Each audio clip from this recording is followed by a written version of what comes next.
Did you know that reading the Bible can set you free from depression? A lot of us suffer with depression and anxiety and fear. But do you know that when you read the word, it gets rid of the fear and the doubt and the depression out of your life?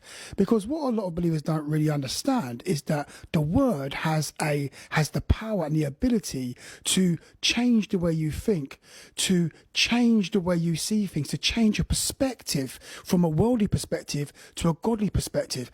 A lot of times we suffer with depression and anxiety is because our mind and our perception is looking at life through the world. And in the world, there's a lot of panic, a lot of trouble, a lot of turmoil. And because we're not in the word, our mind begins to be molded and formed after the world. That's why it says in the book of Romans chapter 12, verse 2, and be ye not conformed, but be ye transformed by the renewing of your mind. So don't be conformed unto this world. That word conformed means molded, okay, in the original Greek. So don't be molded after this world, but be ye transformed by the renewing of your mind. And the way your mind is renewed is by reading the word. For faith cometh by hearing, hearing by the word of God. So when you're in the word of God, your mind will be renewed, your mind will be transformed, your mind will be changed, your perspective will be changed, your outlook on life will be changed. So instead of having an outlook of depression, fear and anxiety, you're going to have a perspective of love, a belief, faith, power,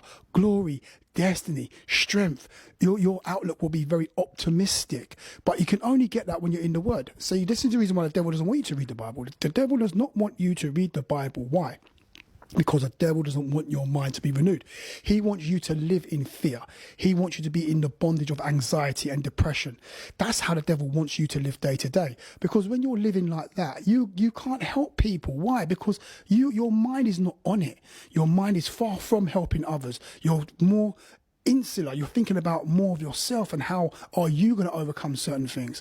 But when your mind's been renewed daily, you're going to have a different perspective, a different outlook, and then you're going to start thinking about others, helping others, praying others, having the spiritual capacity and power to be able to bless those that are around about you.